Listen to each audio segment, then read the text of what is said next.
आनंद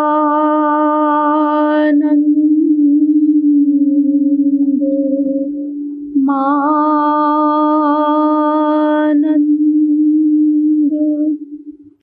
कर प्रसन्नम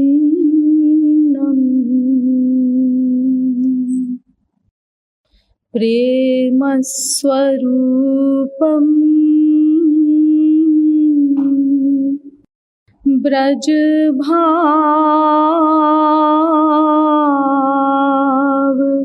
युक्तम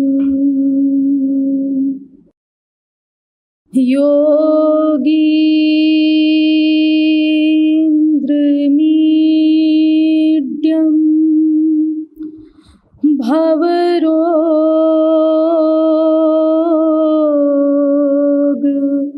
वैद्यम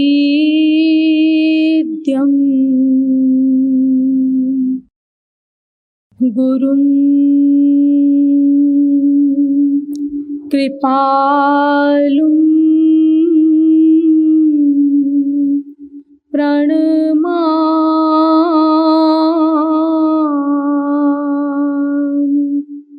नित्यम्।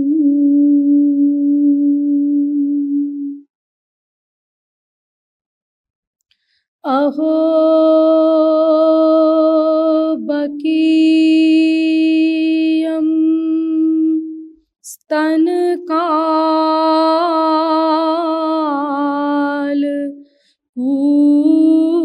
स्तनकालकूटम् जिघांसया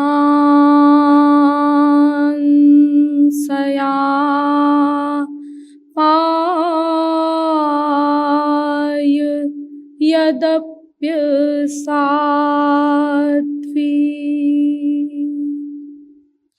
लेभे गतिं धात्र्युचितां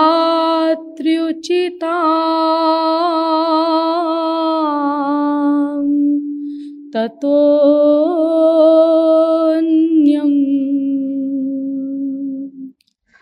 कं वा दयालुं शरणं ब्रजे।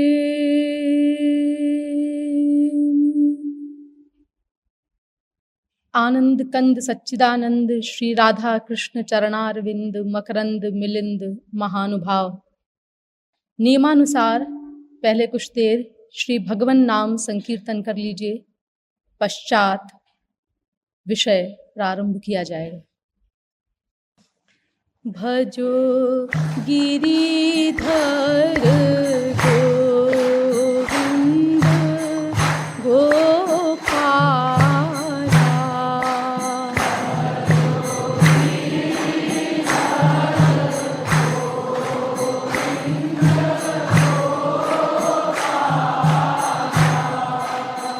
भजो गिरिधर गोविंद गोपाला,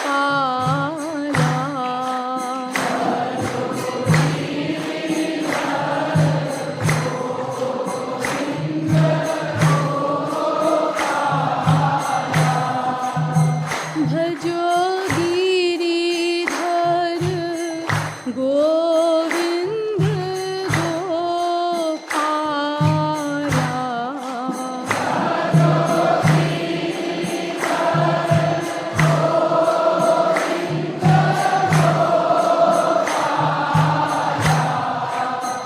भजो गिरिधर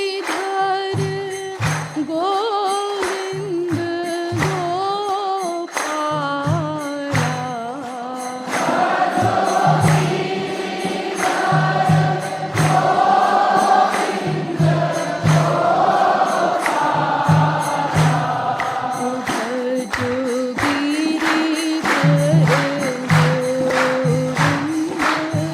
गोपाला,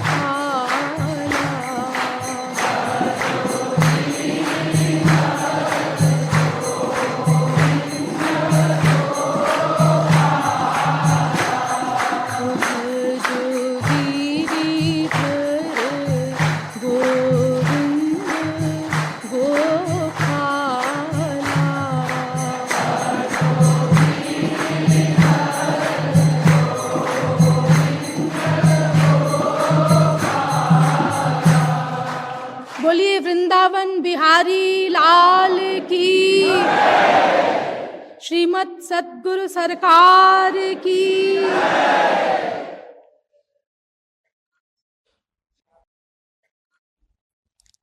अब आप लोग कृपया सावधान होकर बैठ जाएं। श्वेताश्वतरोपनिषद के 3 अध्याय का 8वां मंत्र है, तमेव विदित्वाति मृत्युमेति नान्यः पंथा विद्यते यनाय। अर्थात उसको जानकर ही यह इससे पार हो सकता है, अन्य कोई भी मार्ग नहीं है। इस वेद मंत्र में एव शब्द इंपॉर्टेंट है। उसको ही जानकर, क्या उसको जानने के अलावा और कोई रास्ता नहीं हो सकता? इसका निषेध करते हुए वेद कहता है नहीं, उसको ही जानकर। फिर आगे लिखा नान्यः पंथा, दूसरा कोई मार्ग नहीं। तो उसको जानकर, ये उसको से क्या अभिप्राय है? इसका मतलब वो कोई है जिसको जानना है, और यह उत्तीर्ण हो सकता है। ये यह माने क्या? यह भी कोई है इसका मतलब। और जिससे पार होना है वह भी कोई तत्व है। इसका मतलब 3 तत्व इस वेद मंत्र से प्रतिभासित होते हैं। वह, यह 3 तत्वों की ओर संकेत कर रहा है वेद मंत्र। तो ये 3 तत्व कौन कौन से हैं? उसको जानकर, उसका मतलब भगवान, परमात्मा, गॉड, खुदा, अनेक नाम है उसके। अनंत नाम रूपाय वेद कहता है उसके लिए। और यह माने क्या? जिसको जानना है उस भगवान को, यह माने आत्मा। इसके भी अनेक नाम है, सब विषय क्रम से आता जाएगा। और जिससे उत्तीर्ण होना है वह भी कोई तत्व है, उसका नाम है माया। तो ईश्वर, जीव और माया, ये 3 तत्व इस वेद मंत्र में बताए गए। यानी अब अर्थ स्पष्ट हो गया। उस ईश्वर को जानकर के ही यह जीव इस माया से उत्तीर्ण हो सकता है, अन्य कोई मार्ग नहीं है। यह अर्थ हुआ वेद मंत्र का। अब पहला प्रश्न जो इस वेद मंत्र को सुनने के पश्चात पैदा होता है वो ये है, उसको जानने का अधिकारी कौन है? क्योंकि ये तो इस वेद मंत्र में लिखा नहीं है कि कौन उसको जान सकता है। इसका मतलब सभी जीव भगवान को जान सकते होंगे, क्योंकि सभी जीव भगवान के पुत्र हैं या अंश हैं या दास हैं। अमृतस्य वै पुत्राः वेद कहता है। इसका मतलब सभी जीव भगवान को जानने का अधिकार रखते होंगे, लेकिन ऐसा नहीं।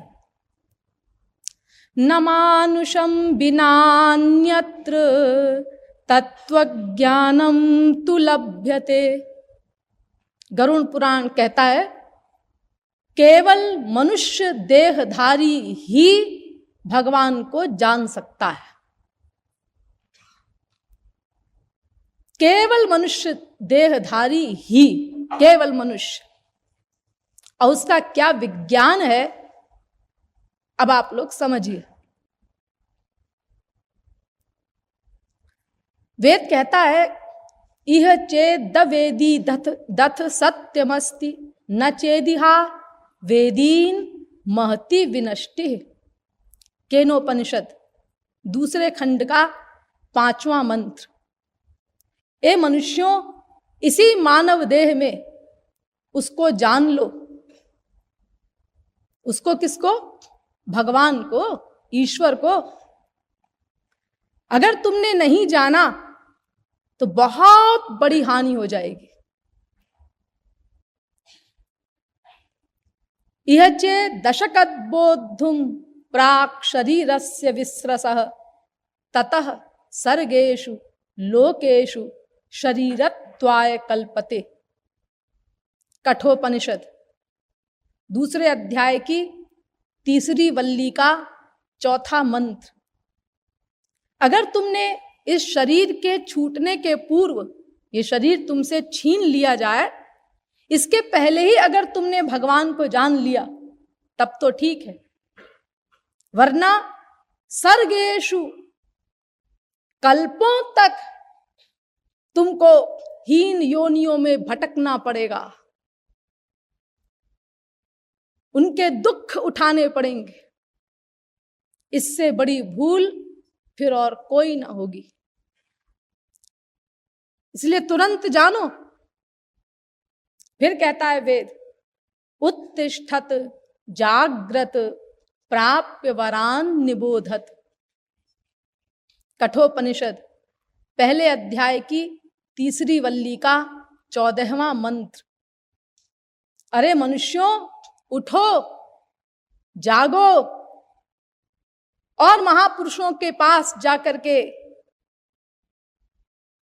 पता लगाओ, तत्वज्ञान प्राप्त करो और उस आधार पर भगवान को जानने का प्रयास करो। इसी में तुम्हारे मानव देह की सार्थकता है। वेदव्यास भी पुराणों में यही कहते हैं, दुर्लभो मानुषो देहो देहिनाम क्षण भंगुरः तत्रापि दुर्लभम मन्ये वैकुंठ प्रिय दर्शनम। भागवत 11वें स्कंद के दूसरे अध्याय का 29वां श्लोक। ये मानव देह बहुत दुर्लभ है।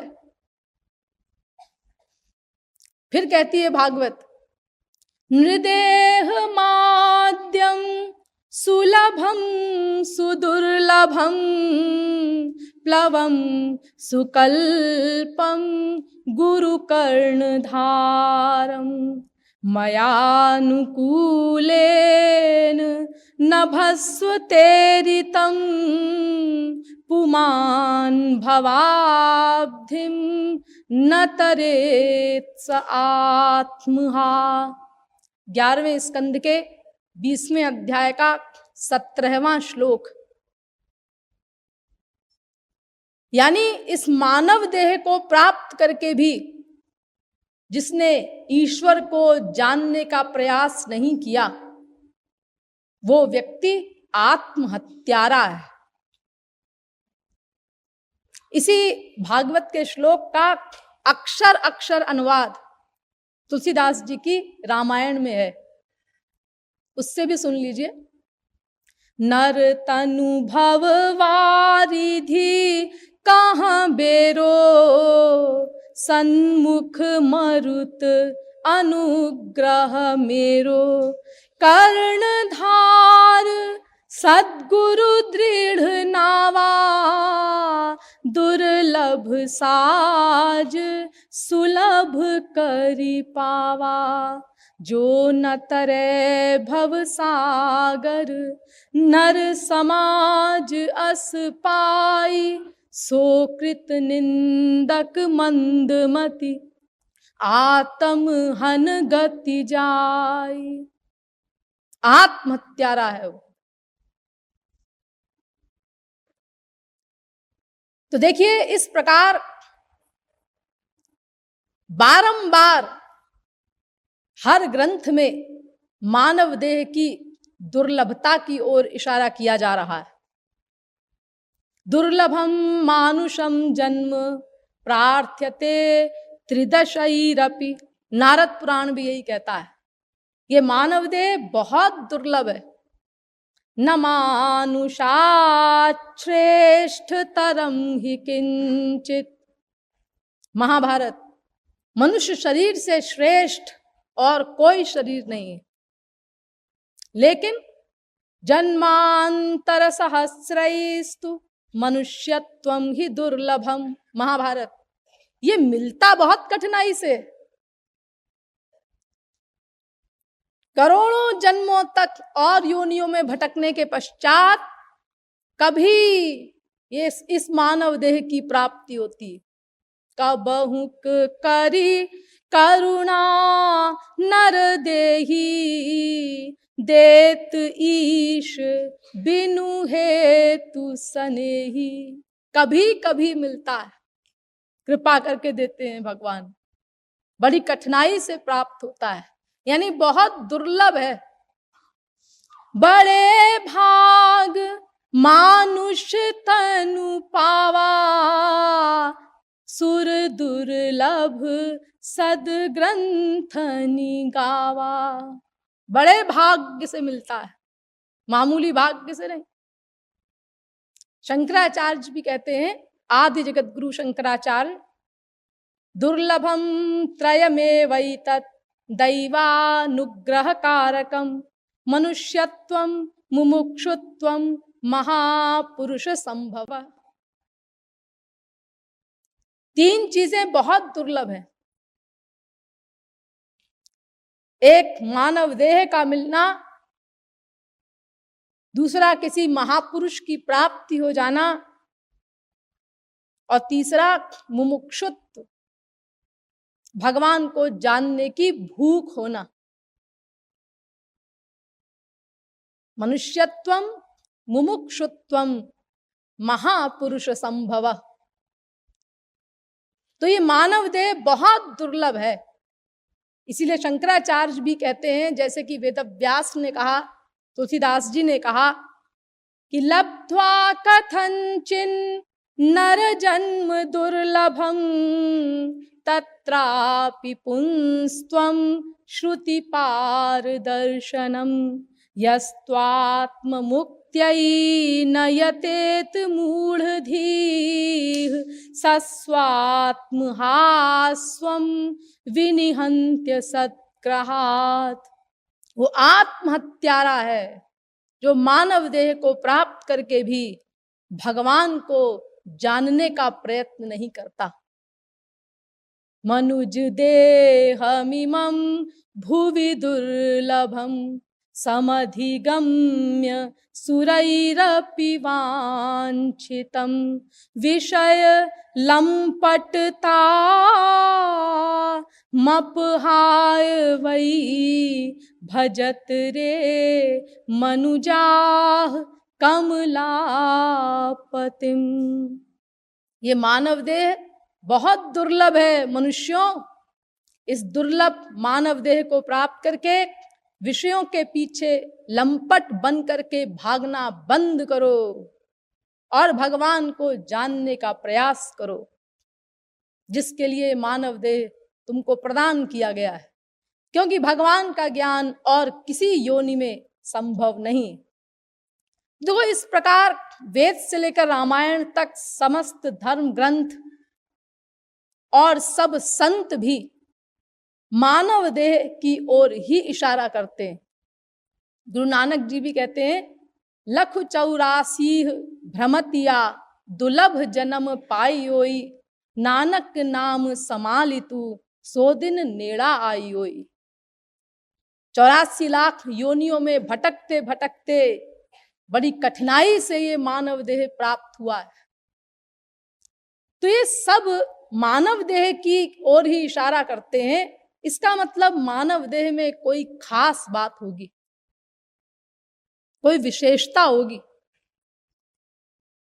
84 लाख प्रकार के शरीर हैं, हजारों तो आप लोग देखते ही हैं रोज, अनेक रंग रंग के, अनेक ढंग ढंग के, कोई स्वेदज, कोई अंडज, कोई उद्भिज, कोई जरायुज, कोई भूचर, कोई जलचर, कोई खेचर। तो इतने सारे शरीर हैं ये 84 लाख प्रकार के, और इनमें केवल मानव को ही सावधान किया गया है, मनुष्य शरीर की ओर ही इशारा किया गया है। तो ऐसी क्या खास बात है इस मानव देह में कि मानव देह को ही सर्वश्रेष्ठ कहा जा रहा है? आप लोगों ने रामायण पढ़ी होगी। गरुण जी ने काकभुशुंडी जी से 7 प्रश्न किए, और उनमें भी सबसे पहला प्रश्न किया, प्रथम ही कहु नाथ मति धीरा, सब ते दुर्लभ कवन शरीरा। जितने शास्त्रों वेदों में प्रश्न हैं उन सब में छांटे 7 प्रश्न, और उनमें भी सबसे पहला प्रश्न, सबसे इंपॉर्टेंट ये किया कि महाराज हमें तो सबसे पहले आप ये बताइए कि सबसे दुर्लभ शरीर कौन सा है।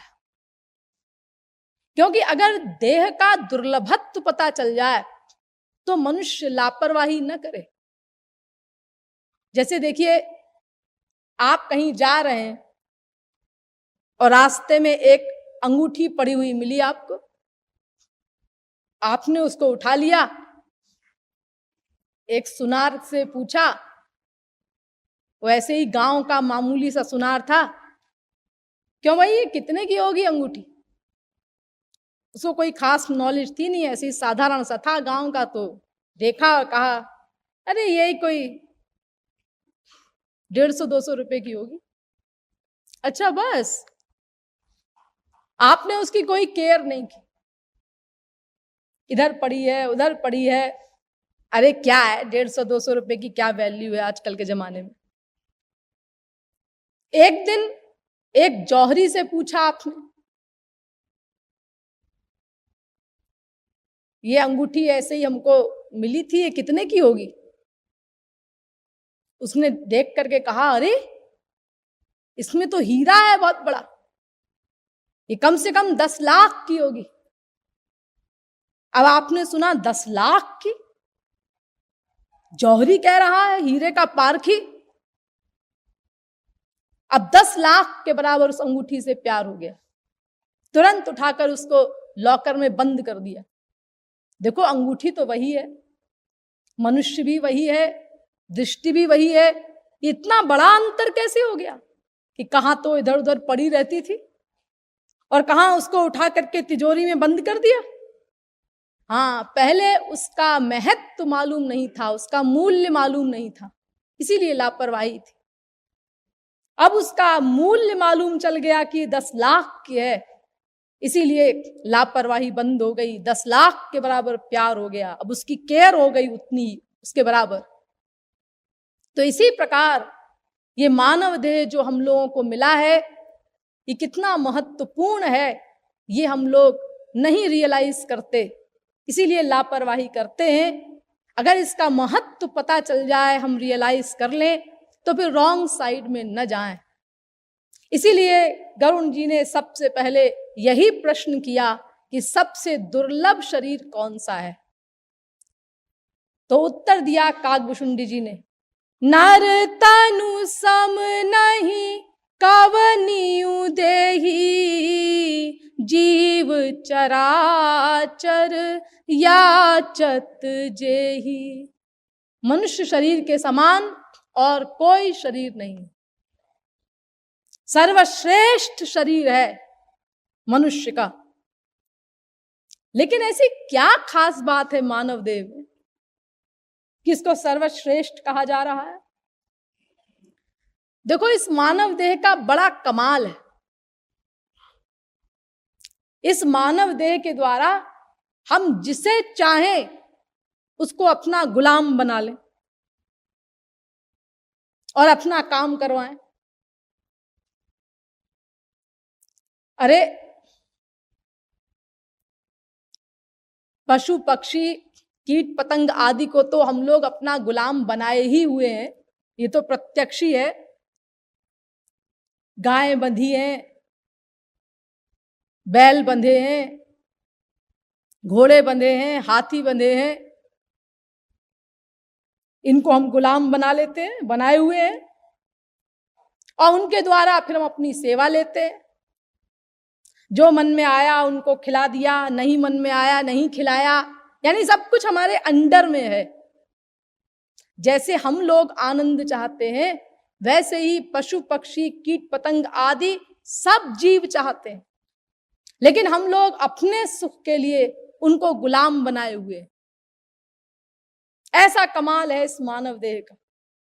यानी 84 लाख योनियों में केवल मनुष्य को यह शक्ति दी है भगवान ने कि वो जिसको चाहे उसको अपना गुलाम बना ले। ये पावर केवल 84 लाख में मानव के पास है। हम लोगों से नीचे नंबर 2 में आते हैं गाय भैंस बैल आदि चेतन जीव, और नंबर 3 में आते हैं जड़ जीव। यानी ये संपूर्ण सृष्टि में जितने जीव हैं उनको 3 भागों में बांटा जा सकता है।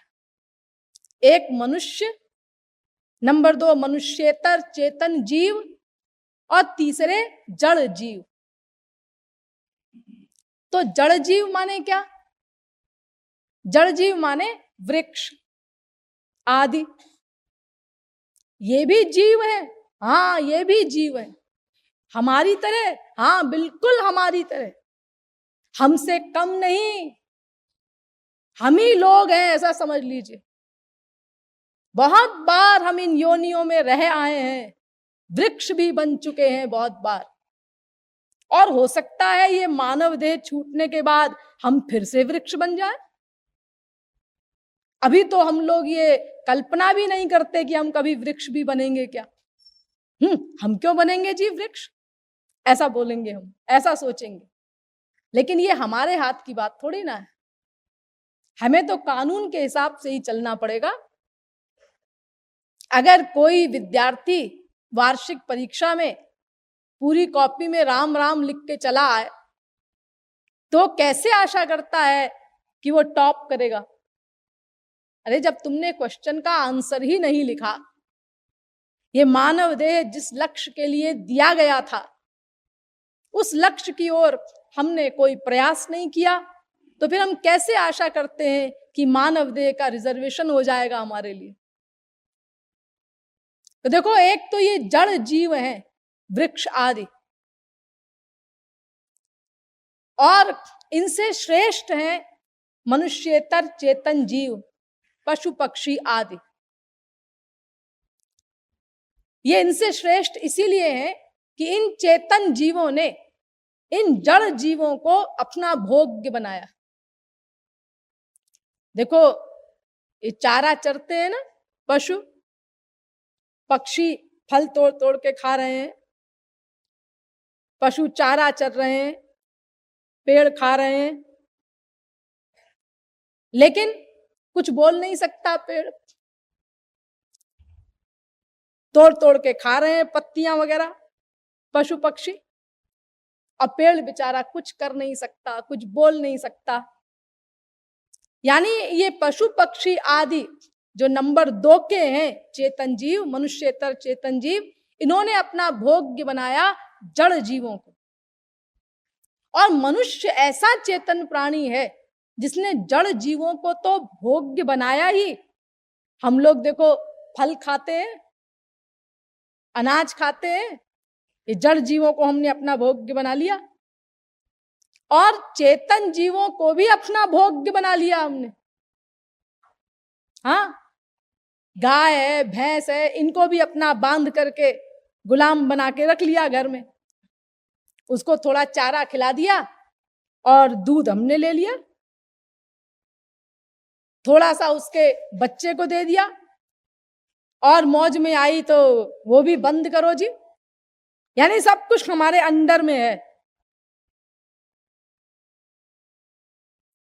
तो मनुष्य ने दोनों जीवों को अपना भोग्य बनाया, स्थावर को भी और अन्य चेतन प्राणियों को भी। और जो मनुष्येतर चेतन जीव हैं, इन्होंने जड़ जीवों को अपना भोग्य बनाया। आप लोग कहेंगे देवता, क्या मनुष्य उनको भी अपना गुलाम बना सकता है? हाँ, क्यों नहीं? अरे बनाया है लोगों ने प्राचीन काल में, इतिहास साक्षी है। जैसे आप मटीरियल सिद्धि के द्वारा पशु पक्षियों पर कंट्रोल कर सकते हैं, सर्प पकड़ लेता है, कोबरा सर्प वगैरह से खेल दिखवाता है मनुष्य पकड़ के। इतना हिंसक प्राणी शेर, उसको भी हंटर के बल पे नचाता है, खेल दिखवाता है। कितने देखो हम वश में कर लेते हैं। ऐसे ही अगर आप कोई स्पिरिचुअल स्वर्ग संबंधी स्पिरिचुअल सिद्धि प्राप्त कर ले, तो ये देवता भी आपकी गुलामी करेंगे। और इनकी सिद्धि की है रावण वगैरह ने, इतिहास साक्षी है। रावण आदि के यहाँ ये जितने देवता वगैरह हैं, ये सब नौकर चाकर थे, यमराज वगैरह। और इनको भी छोड़ो, सर्वतंत्र स्वतंत्र भगवान, उसको भी अपना गुलाम बना ले, ऐसा है ये मानव देह। अहम भक्त पराधीनो ह्यस्वतंत्र इव द्विज, साधुभिर्ग्रस्त हृदयो भक्तैर भक्त जन प्रिय। भागवत 9वें स्कंद के 4थे अध्याय का 63वां श्लोक। भगवान कहते हैं, भक्तों ने मुझे अपना गुलाम बना लिया है, कृतदास बना लिया है, खरीदा हुआ गुलाम बना लिया है, मैं परतंत्र हो गया हूं। साधु भीर ग्रस्त हृदय, भक्तों ने मेरा हृदय खा लिया है, यानी स्वतंत्रता बिल्कुल समाप्त हो गई मेरी भक्तों के आगे। तो देखो, जब भगवान सरीखा सर्वतंत्र स्वतंत्र सर्वशक्तिमान भगवान भी गुलाम बन जाता है जीव का, यानी मानव के पुरुषार्थ से, अब वो पुरुषार्थ शरणागति का हो, जो अगर वो हम कर दें तो भगवान सरीखा भी जब गुलाम बनाया जा सकता है, तो फिर औरों की क्या कही जाए। हाँ, और ऐसा गुलाम नहीं बनता भगवान, ऐसा परतंत्र नहीं बनता जैसे आप लोग किसी के हैं या कोई और आपका है। जैसे मान लीजिए कोई इस समय देखे आप लोगों को, या आप लोग भी सोचते होंगे मन में, हम महाराज जी के शिष्य हैं, उनके परतंत्र हैं, लेकिन आप ऐसे परतंत्र नहीं है जिसको हम नित्य परतंत्र कह सकें। अगर सनक आ जाए हम लोगों में से किसी को, हम नहीं मानते जी, हम तो अपने मन के अनुसार काम करेंगे, हमें नहीं मानना, महाराज जी की आज्ञा का पालन नहीं करना है, महाराज जी निकाल देंगे फिर सत्संग से, अरे निकाल दें तो निकाल दें, हम तो अपने मन के अनुसार चलेंगे। देखो, हम तो ऐसे परतंत्र नहीं हुए ना जिसको नित्य परतंत्र कहा जा सके। लेकिन भगवान ऐसा परतंत्र नहीं बनता मानव का, वो तो ऐसा परतंत्र बनता है कि अनंत काल के लिए उसकी स्वतंत्रता उस भक्त के आगे समाप्त हो जाती है, सदा सदा के लिए चैलेंज कर देता है भक्त। हस्तमुच्छिप्य यातोसि बलात् कृष्ण किमद्भुतम्, हृदयाद्यदि निर्यासि पौरुषम गणयामि ते। हृदय ते जब जाहुगे तो मर्द बदूंगा तो ही। मेरे हृदय से निकल करके दिखा दो तो जानू कि तुम में कोई शक्ति है। अरे हृदय से निकलना, ये एक अल्पज्ञ अल्प शक्तिमान जीव और सर्वज्ञ सर्वशक्तिमान भगवान को चैलेंज कर रहा है कि हृदय से निकल कर दिखाओ तो जानू। अरे हृदय से तो संसार वाले ही चुटकियों में निकल जाते हैं। जरा सा किसी का व्यवहार गड़बड़ हुआ तो उसने कहा ए बदमाश है, अबाउट टर्न। हाँ, अरे बड़े बड़े श्रवण कुमार की हैसियत वाले प्यार, बड़े बड़े लैला मजनू के स्टैंडर्ड के प्यार सब एक सेकंड में काफूर हो जाते हैं। तो हृदय से निकलने में क्या है, लेकिन देखो यहां भगवान को चैलेंज कर रहा है वो। क्यों? इसीलिए कि उसने ऐसा कमाल कर दिया है जिस कमाल के द्वारा भगवान अब अनंत काल के लिए उसके हृदय में बंदी हो गया है, परतंत्र हो गया है, वो नहीं निकल सकता। तो मानव देह ऐसा है जिसमें औरों की तो बात क्या की जाए, सर्वतंत्र सर्वतंत्र स्वतंत्र सर्वशक्तिमान भगवान भी गुलाम बनाया जा सकता है। अब आप लोग अगर कहें कि भाई हमारे तो गुलाम नहीं बने भगवान, तो भाई ऐसे तो कोई मनुष्य जीवन भर कोई भैंस भी ना पाले एक, और फिर कहे हमारी तो एक भैंस भी गुलाम नहीं बनी, तो ये तो अपनी अपनी बात है। अरे भगवान को गुलाम बनाने का जो तरीका है वो हम लोगों ने नहीं किया होगा, इसीलिए भगवान हमारे गुलाम नहीं बने। लेकिन अगर वो कर दें, हम डट जाएं कि हम तो भगवान को अपना गुलाम बना करके ही छोड़ेंगे, तो भाई कौन रोकने वाला है? हाँ, मनुष्य के हाथ में है सब कुछ। तो इस प्रकार ये मानव देह जो है, केवल इसी में अन्य सब मायाबद्ध जीवों को भी और भगवान तक को भी जीव अपना गुलाम बना सकता है। इसीलिए काकभूषुंडी जी ने गरुण जी से कहा कि नर तनु सम नहीं कवनी देही, जीव चराचर याचत जेही। मनुष्य शरीर के समान और कोई शरीर नहीं, ये सर्वश्रेष्ठ शरीर है। सारे चराचर जीव इस मानव देह की ही याचना करते हैं। यहां पर ध्यान दीजिए आप लोग थोड़ा सा,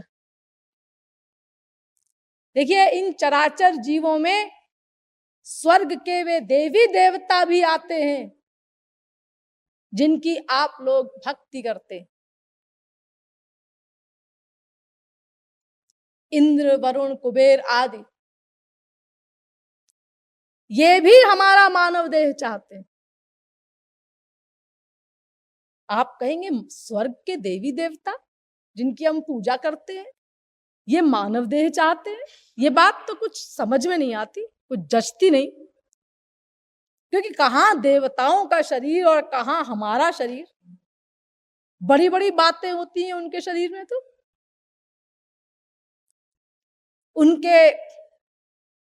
उनकी आंख की पलक नहीं बचती,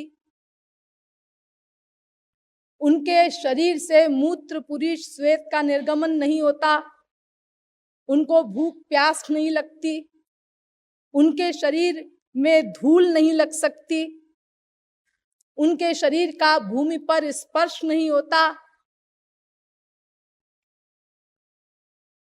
इसी पहचान के आधार पर दमयंती ने नल को पहचाना था। दमयंती बहुत सुंदर स्त्री थी, तो उससे ब्याह करने के लिए देवता भी लालायित थे, लेकिन दमयंती प्यार करती थी नल से, राजा नल से। तो उन्होंने कहा ऐसे तो ये चुनेगी नहीं हमको, तो फिर क्या करें? उन्होंने कहा नल का रूप बना लेते हैं हम लोग भी, तो उस धोखे में हो सकता है ये हम लोगों में से किसी को चुन ले। तो देवताओं ने नल का रूप धारण कर लिया, और दमयंती जब जयमाला लेकर के आई तो अब वो सोचने लगी कि ये 5-5 नल, इनमें असली नल कौन सा है जिससे मैं प्यार करती हूँ, किसको माला पहनाऊं? तो समझ गई कि ये देवता लोग ही नल का रूप धारण करके आए हैं। तो उसने उनके पैरों की तरफ देखा। उसको मालूम था कि देवताओं के शरीर का भूमि पर स्पर्श नहीं होता। तो जब नीचे देखा तो एक व्यक्ति के केवल पैर भूमि से लगे हुए थे, बाकी सबके भूमि से उठे हुए थे। तो पहचान गई कि ये भूमि पर जिसके पैर हैं यही मृत्युलोक का नल है जिससे मैं प्यार करती हूँ, और उसको माला पहना दी दमयंती ने। तो देखो, ये बड़ी बड़ी बातें देवताओं के शरीर में होती हैं, और उनका शरीर हम लोगों की तरह पंच महाभूत का नहीं होता, तेजस होता है। और इतनी चमक होती है उस शरीर में कि हम सहन ना कर पाए, और इतनी सुगंध होती है कि अगर कोई देवता यहाँ पर आकर के खड़ा हो जाए तो जितने बैठे हैं हम लोग वो या तो मर जाए और या बेहोश तो कम से कम हो ही जाए। इतना आनंद है उनके शरीर की खुशबू में कि इस नासिका से हम सहन नहीं कर सकते उसको। इतना सुंदर शरीर प्राप्त करके भी, जिसमें इतनी सारी विशेषताएं हैं, और वो इस मानव देह की याचना करेंगे भला? अरे मानव देह तो हम लोगों का अपना ही है, हम हाल जानते हैं इसका। नवद्वार से युक्त है, जिससे गंदगी ही गंदगी निकलती है। उन नवद्वारों से तो गंदगी निकलती ही है, शरीर के एक एक रोम से गंदगी निकलती है। पसीना निकलता है, उसमें कितनी बदबू होती है। अरे गर्मियों में तो यहां तक है कि हम लोग नहा करके जितनी देर में शरीर पोंछते हैं, कपड़ा पहनते हैं, उतनी देर में फिर पसीने पसीने हो जाते हैं। ऐसा गंदा शरीर है ये मानव का। और देवता लोग इस मानव देह को चाहेंगे? ये बात तो कुछ समझ में नहीं आती। आप प्रमाण दीजिए कि आप ठीक कह रही हैं। अच्छा चलिए प्रमाण ले लीजिए। दुर्लभम मानुषम जन्म प्रार्थ्यते त्रिदशैरपि, नारद पुराण। देवता लोग भी मानव देह की याचना करते हैं। बड़े भाग मानुष्य तनु पावा, सुर दुर्लभ सद ग्रंथनि गावा। सुर दुर्लभ है ये मानव देह। रामचरितमानस। सुर माने देवता, देवताओं को भी बहुत कठिनाई से प्राप्त होता है, उन लोगों के लिए भी दुर्लभ है। मनुज देहमिमं भुवि दुर्लभम, समधिगम्य सुरैरपि वांछितम। ये देखो प्रमाण आया, सुरैरपि वांछितम। देवता भी इसको पाने की इच्छा करते हैं, इसके लिए प्रार्थना करते हैं कि हमको एक बार मनुष्य बना दो। गायन्ति देवाः किल गीत कानी, धन्यास्तु ये भारत भूमि भागे। खास तौर से उन मनुष्यों की प्रशंसा के गीत गाते हैं देवता लोग जिनका भारत भूमि में जन्म हुआ है। उनके सौभाग्य से ईर्ष्या होती है देवताओं। दीजिए, अब आपके सामने प्रमाण भी आ गए। देवता भी मानव शरीर के लिए प्रार्थना करते हैं, लेकिन आखिर ऐसी क्या बात है मनुष्य के शरीर में? आहार निद्रा भय मैथुनंच, सामान्य में तत् पशुभिर्नराणाम, ज्ञानम हि तेषामधिको विशेषो, ज्ञानेन हीनाः पशुभिः समानाः। इस श्लोक की पहली पंक्ति पर विचार करिए। इस श्लोक कह रहा है कि और सब चीजें तो मनुष्य और पशु की मिलती जुलती हैं। आहार, निद्रा, भय, विषय भोग, इन चार चीजों में मनुष्य पशु के समान है, ऐसा ये श्लोक कहता है। लेकिन हम इस बात को नहीं मानते। हम तो ऐसा मानते हैं कि 6 अरब आदमियों में 6,000 मुश्किल से ऐसे होंगे जो पशुओं के बराबर आहार, निद्रा आदि करते हो। डाउट है इसमें भी।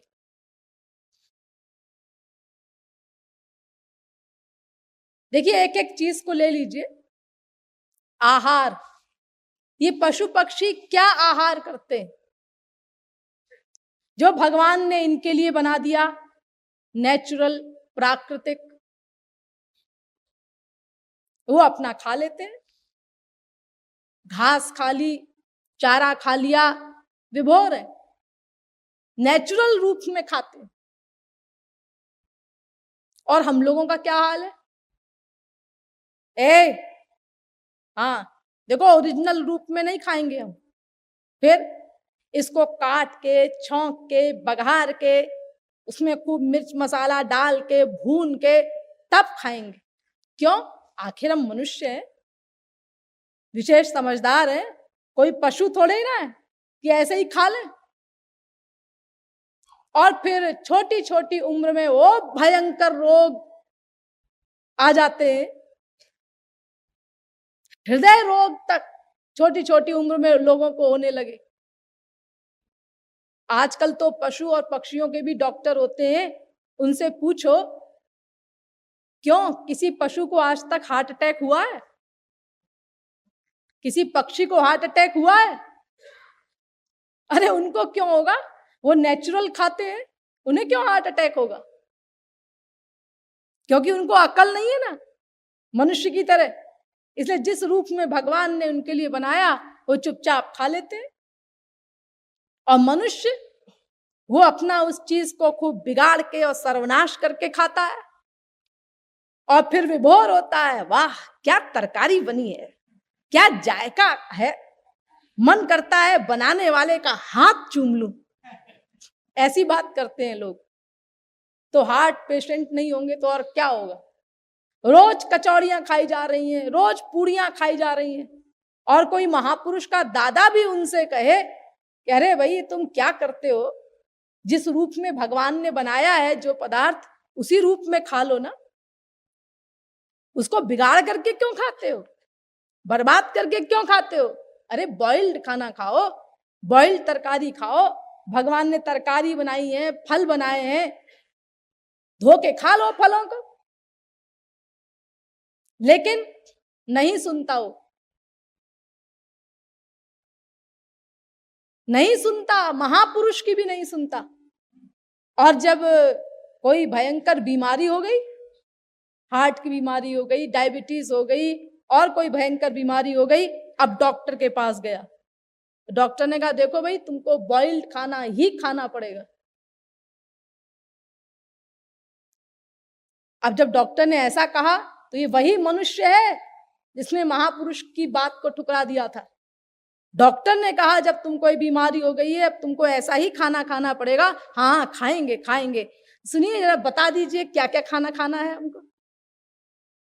अब सब तैयार है, अब 100% शरणागत हो गया डॉक्टर के। और जब महापुरुष ने कहा था, गुरु ने कहा था कि बॉइल्ड तरकारी खाया करो, जिस रूप में भगवान ने बनाया है उस रूप में बनाओ। मानव होने का मतलब ये तो नहीं है कि तुम अपने आप को भगवान से भी अधिक बुद्धिमान मानने लगो और भगवान की बनाई हुई चीज में करेक्शन करके उसको बिगाड़ करके खाओ। तब नहीं सुना था, तब तो जवाब दिया था आप कैसी बातें करते हैं, जरा गुरुजी हमारी ओर देख के हमारे हिसाब से बोला करिए ना। हाँ, आखिर हम बाबा जी थोड़ी ना है कि ऐसे ही खा लें घास वास। अरे हम तो मनुष्य हैं, अपना ऐसे नहीं खा सकते हम। और आप जो खाना खाते हैं वो तो ऐसा खाना हम खाएं हम तो मर जाएंगे, वो तो हमारे भीतर ही नहीं जाएगा, निगला ही नहीं जाएगा हमसे। हाँ, ऐसा बहुत से लोग हमारे महाराज जी से कहते हैं, समय समय पर तमाम लोगों ने महाराज जी से ऐसा कहा है। जब महाराज जी समझाते हैं कि भाई ऐसा खाना खाया करो, तो लोग कहते हैं कि ये तो आप जो खाते हैं ना, ये तो गले से ही नीचे नहीं उतरेगा हमारे। क्योंकि हमारे महाराज जी जो खाते हैं वो आप लोग जानते हैं, पुराने लोग तो परिचित हैं ही, एकदम बॉइल्ड खाना खाते हैं हमेशा एक साथ, तो उसमें स्वाद तो कुछ होता नहीं है। और अगर कभी वो स्पेशल चीज की डिमांड भी करते हैं, कभी कभी कहते हैं भाई आज तो मालटाल बनवाओ, तो मालटाल का क्या मतलब होता है ये पुराने लोग तो जानते होंगे, और नए लोगों को अगर हम बताएं तो उनको तो बहुत हंसी आएगी। एक बार मैं अपना अनुभव बताऊं आपको। महाराज जी बॉम्बे में आए हुए थे, तो वहां बैठे थे, अचानक मैं वहां पर गई तो मुझसे बोले देखो वो रसोई में कह दो हमारी कि आज मालटाल बना है। मैंने जाके कह दिया, मुझे पता था मालटाल का क्या मतलब होता है।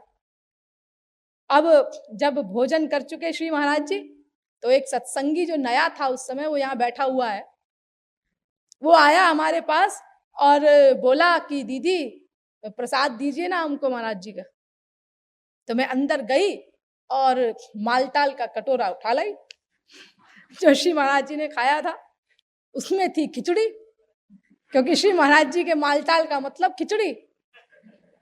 तो वो कहता है कि ये आप क्या करती हैं, हमको महाराज जी का प्रसाद दीजिए ना, जो महाराज जी ने खाया है। मैंने कहा और क्या दे रही हूँ, वही तो है ये। बोले नहीं नहीं, हलवा कचौड़ी मालपुआ वगैरह दीजिए, मेरे सामने महाराज जी ने आपको कहा है कि रसोई वालों को कहो कि मालटाल बनाए। तो मुझे हंसी आई, मैंने कहा कि हाँ अभी तुम नए हो ना तो तुम समझते नहीं हो, उनका मालटाल यही होता है। तो सोचिए जिसका मालटाल ऐसा होता है उसका प्रतिदिन का भोजन कैसा होता होगा फिर। हाँ, ये आप लोग अनुमान लगा सकते हैं। एक बार एक बहुत बड़े काबिल व्यक्ति ने श्री महाराज जी का भोजन देख करके कहा था कि देखो ये जगत गुरु जी, ये अपने दुनियावी घर के भी इतने रईस हैं और जगत गुरु हैं, ये ओरिजिनल जगत गुरु, और लाखों लोग इनको खिलाने के लिए तैयार बैठे हैं, और फिर भी देखो ये कैसा बेकार खाना खाते हैं, एकदम बॉइल्ड, स्वादहीन, इनकी किस्मत में अच्छा खाना है ही नहीं लगता है। हाँ बताओ, अब भला बताओ महापुरुष और भगवान की भी कोई किस्मत होती है क्या? अरे किस्मत और भाग्य तो हम मायाबद्ध जीवों का होता है। लेकिन उसको कुछ समझ में नहीं आया तो उसने झुंझला के अपना यही बोल दिया। इसीलिए श्री महाराज जी से लोग कहते हैं कि आपका खाना तो हमारे गले से नीचे ही नहीं उतरेगा, हम तो मर जाएंगे ऐसा खाना खाएंगे। तो ये मनुष्य के आहार की हालत है, यानी ये बुद्धिमत्ता है हम लोगों की कि हम आहार को बिगाड़ करके खाते हैं और अपने शरीर का सर्वनाश करते हैं। तो पशु हमसे इस मामले में बहुत अच्छे हैं। दूसरी चीज है भय। ये भय पशु पक्षियों को नहीं होता। अंधेरा है, उजाला है, रात है, दिन है, ठाठ से घूम रहे हैं वो। और मनुष्य का क्या हाल है, अंधेरी रात है इधर से मत जाना, ठीक नहीं है रास्ता उधर से मत जाना। क्यों? करोड़पति है क्या? नहीं नहीं। लखपति है क्या?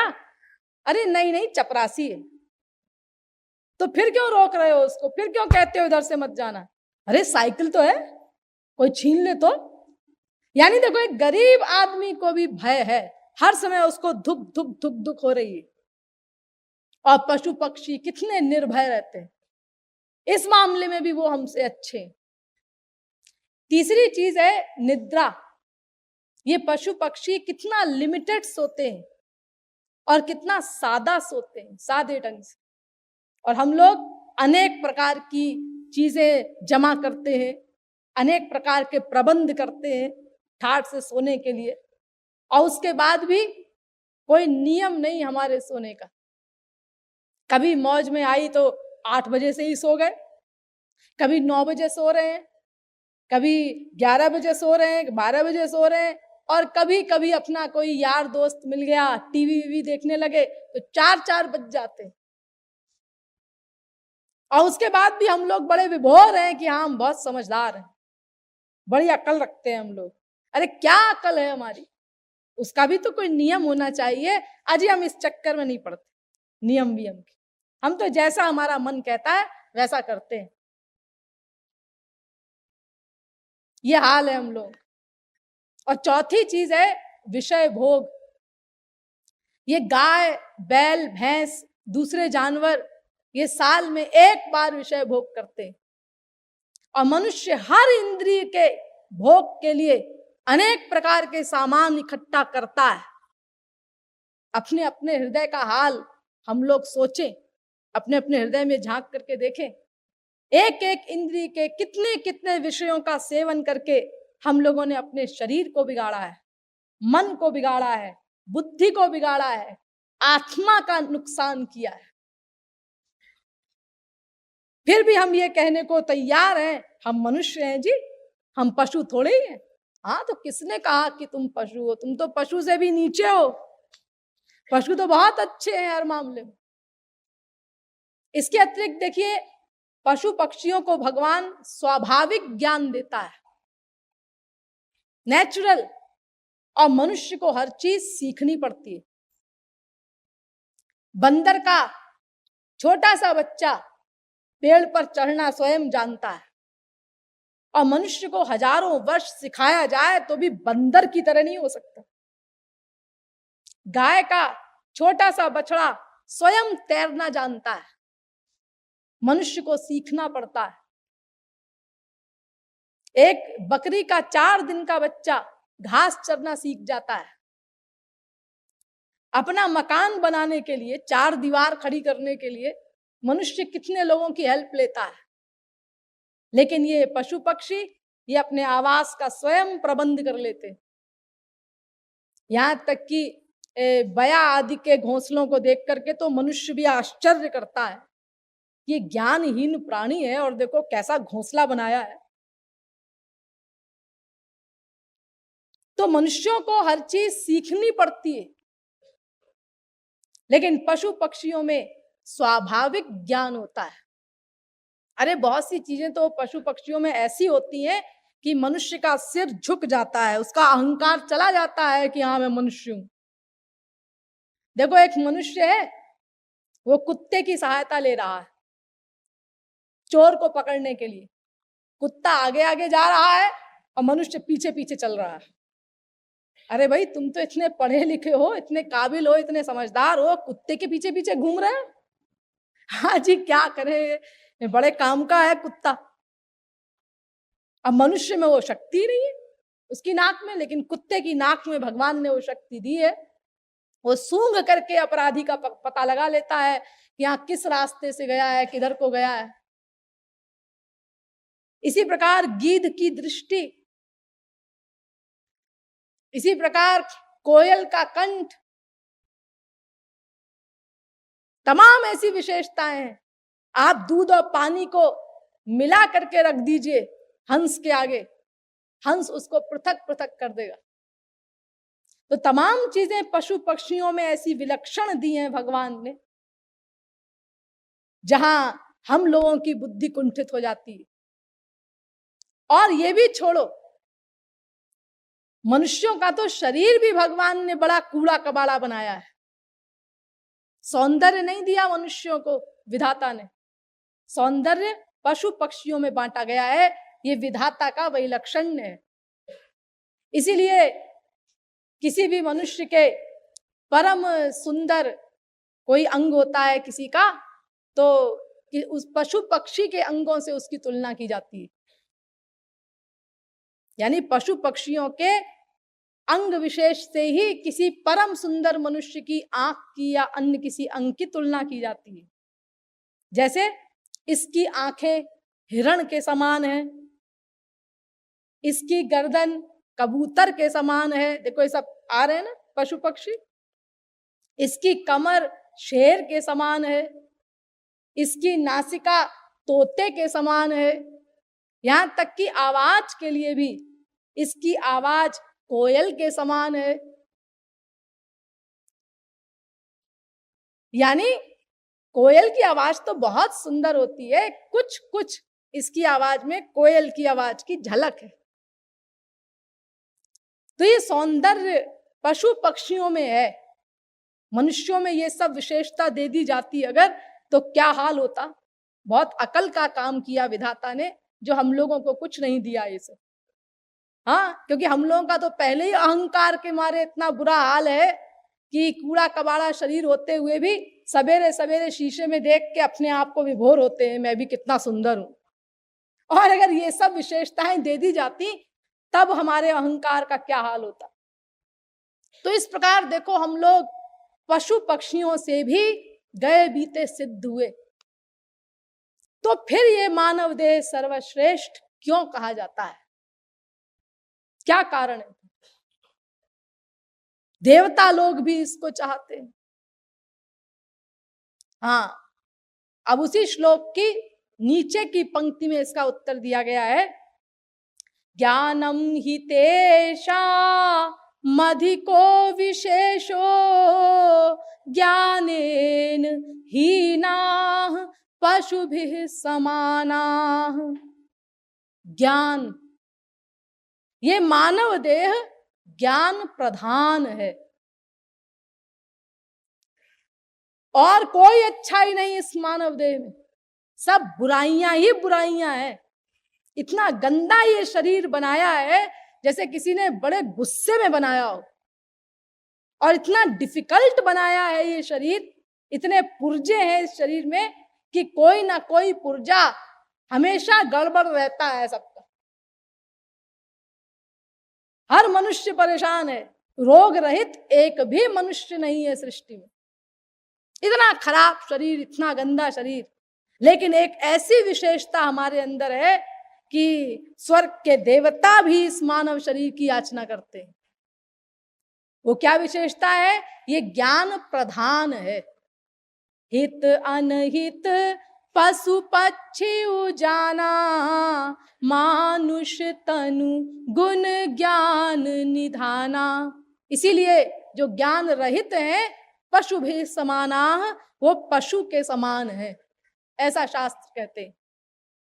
भर्तृहरि जी ने भी कहा है, ये शाम न विद्या न तपो न दानम, ज्ञानम न शीलम न गुणो न धर्म, ते मृत्यु लोके भुवि भार भूता, मनुष्य रूपेण मृगाश्चरन्ति। वो पृथ्वी पर भार स्वरूप है, पशु के समान है, जो ज्ञान रहित है। तो मानव देह की सर्वश्रेष्ठता का जो रीजन इस श्लोक में बताया गया है, वो बताया गया है कि मानव देह ज्ञान प्रधान है। लेकिन यह उत्तर भी पर्याप्त नहीं। क्यों?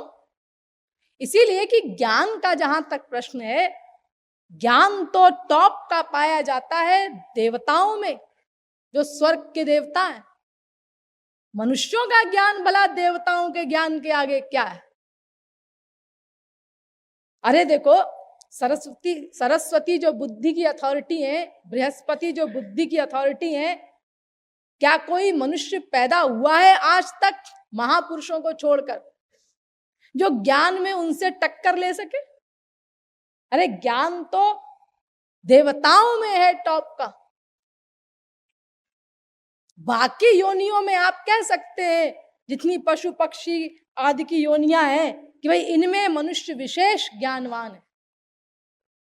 लेकिन जो इस श्लोक का अर्थ करता है, ज्ञानम ही तेषाम अधिको विशेषो, वो तो यहां तक बोल जाता है कि देवताओं से भी अधिक ज्ञानवान है मनुष्य। तो ये कैसे कह दिया तुमने कि देवताओं से भी अधिक ज्ञानवान है? 84 लाख में मनुष्य ज्ञान में सर्वोपरि है, ऐसा कैसे कह दिया?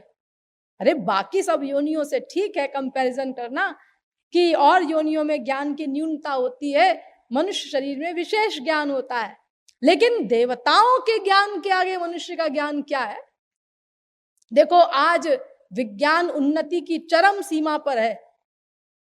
कितने प्रकार के बम आदि बनाए जा रहे हैं।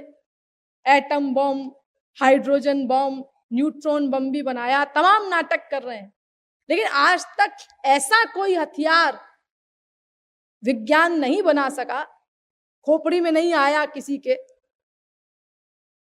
योग्यता नहीं आई कि हम जिसको चाहे वही मरे, दूसरे का नुकसान ना हो। नहीं कर पाए ऐसा आज तक।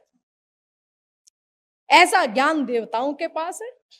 उनके अग्नि बाण होते हैं, वायु बाण होते हैं, आपने नाम सुने होंगे। तो ये 1 करोड़ आदमियों के बीच में से चले जाएंगे टेढ़े मेढ़े, और सीधे जाकर के शत्रु को मार देंगे। बगल वाले का बाल बांका भी नहीं होगा किसी का। तो ज्ञान तो टॉप का देवताओं में पाया जाता है। मनुष्य क्या है देवताओं के आगे ज्ञान के मामले में? तो ये उत्तर इसीलिए पर्याप्त नहीं। तो फिर देवता लोग भी मानव देह चाहते हैं, ये मैंने आपको पहले ही बता दिया। तो देवता क्यों चाहते फिर मानव देह, अगर ज्ञान रूपी विशेषता ही मनुष्य की एकमात्र विशेषता होती तो? इसका मतलब कोई एक और चीज है मनुष्य के अंदर जो देवताओं में भी नहीं होती। इसीलिए हर मामले में हमसे बहुत अधिक श्रेष्ठ होते हुए भी, शारीरिक सौंदर्य के मामले में ले लो, शारीरिक बनावट के मामले में ले लो, बौद्धिक स्तर के मामले में ले लो, हर जगह उनकी गति है, चाहे जहां जाएं। लेकिन फिर भी वो मानव देह की, इतने गंदे मानव देह की याचना करते हैं। इसका मतलब मनुष्य शरीर में एक ऐसी बात है जो किसी में नहीं पाई जाती और यहां तक कि देवताओं में भी नहीं पाई जाती। तो वो विशेषता क्या है, ये हमें जानना होगा। लेकिन ये आज नहीं, ये मैं अगले प्रवचन में इस प्रश्न का उत्तर दूंगी। बोलिए वृंदावन बिहारी लाल की, श्रीमद् सद्गुरु सरकार की।